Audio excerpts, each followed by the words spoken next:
Sapphic media is suppressed at the same time that romance is having this big boom, and romance is touted frequently as, you know, written by women for women, which is like Hmm. not Hmm. a phrasing that I love. But Hmm. even now to this day, it's still like steeped in patriarchy because like straight romance is the most popular, Hmm. obviously.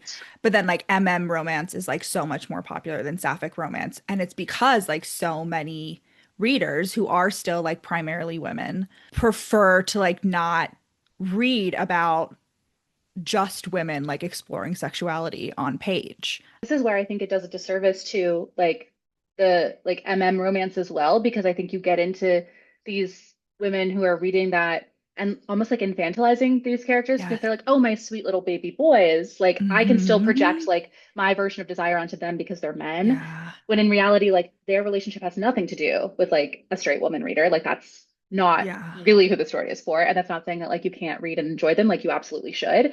But I Yeah. think that does a detriment to like all types of queer media when the readers like refuse to engage with not just like the character, but like the themes of queer work in general. Like the reason that it's able to exist and be published is not just because of like the characters on page, but because of a very long history of Hmm. like queer suppression and people who were fighting for queer liberation, queer rights, like for decades and decades. It doesn't have to be like on page of Hmm. every single book, but that is like the context that people are bringing to these stories.